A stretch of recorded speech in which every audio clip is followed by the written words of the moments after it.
আমরা আমাদের স্ত্রীকে বড় বড় উপঢৌকন দেই, বড় বড় গিফট দেই, বড় বড় পুরস্কার দেই, ঈদে বিভিন্ন সময় অনেকগুলো হালাল দেই, অনেকগুলো নাজায়েজও দেই কিনা?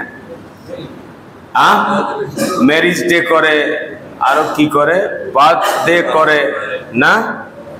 এগুলো শরীয়তে জায়েজ আছে? তো আমরা হালাল উপঢৌকনও দেই, হারাম উপঢৌকনও দেই। আমি আপনাদেরকে স্ত্রীকে দেওয়ার জন্য সবচেয়ে বড় উপঢৌকন কি সেটা আজকে বলছি।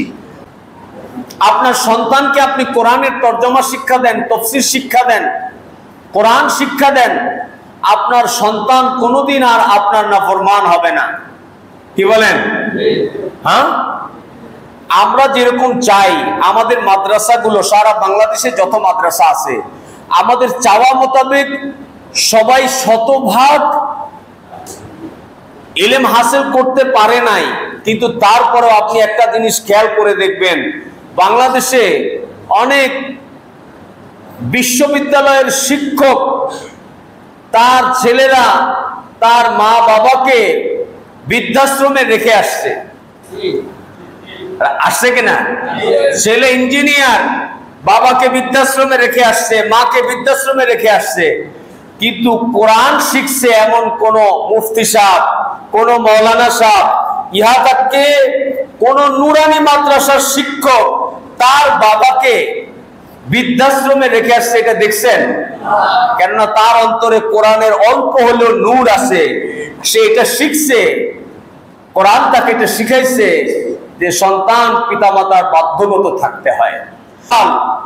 ইহুদিরা, খ্রিস্টানরা, হিন্দুরা, বৌদ্ধরা তারা ইসলামের এই জিহাদকে সন্ত্রাসী লকব দিয়েছে। যদি কোনো মুসলমান জিহাদকে সন্ত্রাস মনে করে সে কাফের হয়ে যাবে। আপনি দেখেন ৬০ লাখ ইহুদিকে হত্যা করেছে কে? হিটলার।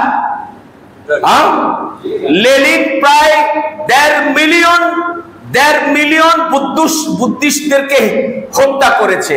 আফগানিস্তান এবং ইরাকে 1.5 মিলিয়ন মুসলমানকে হত্যা করেছে আমেরিকা। রাশিয়া যখন ইউক্রেনের উপরে হামলা করেছে, ইউক্রেনের স্কুল কলেজের সব ছেলে মেয়েরা অস্ত্র হাতে তুলে নিয়েছে নিজের দেশ রক্ষা করার জন্য। আমেরিকা পুরা দুনিয়াতে এটা প্রচার করছে যে দেখো এই ইউক্রেনের ছেলে মেয়েদের অন্তরে কি পরিমাণ দেশভক্তি, তারা নিজের দেশের জন্য অস্ত্র তুলে নিয়েছে, অস্ত্র হাতে তুলে নিয়েছে।